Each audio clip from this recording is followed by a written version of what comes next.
Bonjour à tous et bienvenue sur ma chaîne. Alors aujourd'hui, on se retrouve pour une vidéo un petit peu particulière, enfin un audio, et je vais vous donner mon avis sur le film Gladiator 2 que je suis allé voir au cinéma avec un ami.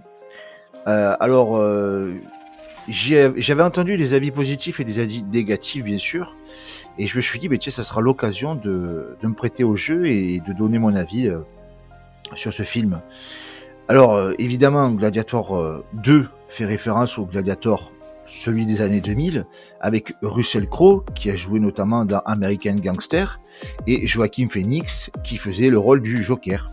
Donc, 24 ans après Gladiator 2, et cette fois-ci avec Denzel Washington, qui a aussi joué dans American Gangster. Hein. Donc, à peu près, les films durent 2h30 chacun, et on ne s'ennuie pas. Donc moi, évidemment, j'avais aimé le premier Gladiateur, donc du coup, j'avais envie d'aller voir le second.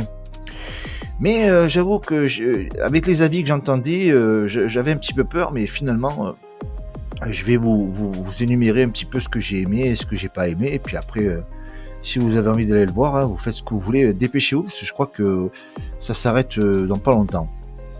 Donc, ce film est produit par un monstre du cinéma, Ridley Scott. 87 ans, on se demande jusqu'où il va aller. Hein. Le mec a produit Alien, American Gangster, Thelma et Louise, Hannibal. La liste est tellement impressionnante que je peux même pas la citer. Donc, je vais vous dire ce que j'ai aimé dans ce film. Alors, déjà, premièrement, rien que pour les décors, ce film est tout simplement magnifique. On se croirait vraiment à l'époque antique de Rome. Quand il y a des gros plans sur la ville avec le Colisée, mais c'est tout simplement magnifique. Je veux dire, rien que pour ça déjà, j'étais émerveillé. En plus, en grand écran dans un cinéma, vous imaginez l'impact que ça a. Deuxième chose, les bastons. Surtout la première attaque, quand les légions romaines arrivent en bateau et qu'ils attaquent une forteresse, alors là, c'est un truc de malade. On s'y croirait encore une fois. Et en plus, dans un cinéma, avec les vibrations, le son, et quand on envoie des boules enflammées avec des catapultes, je vous dis pas l'impact que ça a. C'est digne d'un film comme Le Seigneur des Anneaux ou 300. Il n'y a rien à envier. Hein. Alors, je vous dis déjà deux arguments qui déjà m'ont convaincu. Je vais vous donner un autre argument que sûrement vous n'avez pas l'habitude d'entendre, mais voilà. Hein. Alors, au niveau religieux, ce film parle des divinités antiques. Et, soyons honnêtes, c'est rare dans le cinéma quand on arrive à entendre ces propos-là. Et moi, étant païen, je suis un peu plus émerveillé par toute l'évocation de ces divinités. Et puis, mis bout à bout dans le décor, plus l'époque, ça rajoute encore plus d'émerveillement. Et surtout, quand ils font référence à des périodes qui aujourd'hui sont encore fêtées.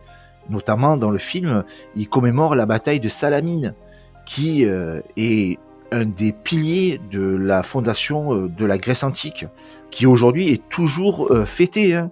Si vous cherchez un petit peu, vous allez voir qu'il y a des gens qui, à la même période de l'année, vont fêter cette victoire du monde grec contre le monde perse, si je ne me trompe pas. Donc maintenant, je vais vous parler de ce que j'ai moins aimé. Alors, les collègues m'avaient averti, m'avaient dit non, n'y va pas, c'est le wokisme, il y en a marre, nanani, nanana. Bon, ok, d'accord, je prends note. Puis finalement, je m'aperçois qu'il n'y a pas plus de wokisme qu'ailleurs. Le monde gréco-romain n'était pas mono-ethnique. C'est vrai que c'était quand même assez homogène, mais il y avait les légions romaines ont incorporé des soldats qui venaient de l'Afrique aussi. Hein, donc là-dessus, je suis pas surpris. Il y a une scène qui était un peu malaisante, c'est quand on voit la décadence des empereurs et leur immaturité. Bon, c'est vrai que là j'avoue, j'ai été un peu, je me suis dit oh là là, j'espère que ça va pas être ça tout le film. Puis finalement, pas plus. Hein, y a eu cette période-là, mais finalement. c'est l'image qu'on avait de la décadence des empereurs romains. Donc là-dessus, il n'y a pas trop de surprise. Hein. On voit des mecs assez efféminés, maquillés, qui ont des comportements d'enfants gâtés. Bon, moi, ça ne m'a pas surpris. C'est vrai que le film est rempli de complots, mais là, une fois de plus, c'est le monde romain, c'est ça, hein, les empereurs qui se font tuer par des gens qui sont proches, qui se font poignarder dans le dos, ça a toujours existé. Et d'abord, c'est ce que j'ai dit à mon camarade.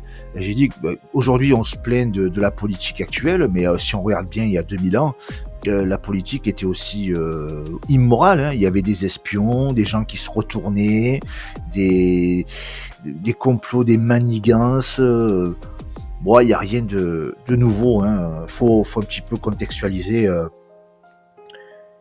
Et puis, à la fin du film, qu'est-ce qui se passe? Alors là, je spoil. Hein. À la fin du film, qu'est-ce qui se passe? Eh ben, en fait, tu as des gros mecs virils qui foutent la pâtée aux empereurs décadents. Donc là-dessus, encore une fois, les droits naturels ont repris le dessus et c'est tout à fait dans la continuité de ce qui se passe. À la rigueur, aujourd'hui, c'est peut-être un peu plus un problème parce que on n'a pas ce type-là. Il y a pas d'homme viril qui va aller mettre la pâtée au Jupiter décadent, si vous voyez ce que je veux dire. Alors maintenant, un autre aspect. Je suis allé dans un cinéma, c'était la première fois que j'allais dans un complexe aussi grand de ma région. Je connais des cinémas sur Paris, comme notamment l'Aqua Boulevard, c'est là où principalement j'allais, et c'est vrai que je me rappelle pas être allé au cinéma depuis que j'ai quitté Paris, ça doit faire à peu près 5-6 ans. Et donc là, je suis allé dans un nouveau complexe qui était vraiment pas mal. Ouais, j'ai bien aimé. Alors, le prix, par contre, ça a vachement augmenté. Hein. J'ai payé 11,50 € la place. Pour moi, c'est pas un problème, mais c'est vrai que les tarifs ont vachement augmenté. C'est pas donné. Bon, maintenant, j'y vais une fois tous les 5 ans, donc je peux me payer 11,50 € une place de cinéma avec mes pop-corn et ma petite bouteille. En plus, on y est allé à une période où il n'y avait pas trop de monde dans la salle, donc on a pu se positionner où on voulait. On n'a pas été dérangé, il n'y avait pas trop de jeunes, on s'est garé en face. Là-dessus, c'était vraiment nickel. Écoutez, si vous avez aimé cette petite vidéo, vous mettez un like, vous vous abonnez à la chaîne, vous la partagez. Et puis on se retrouve pour une prochaine vidéo, les amis.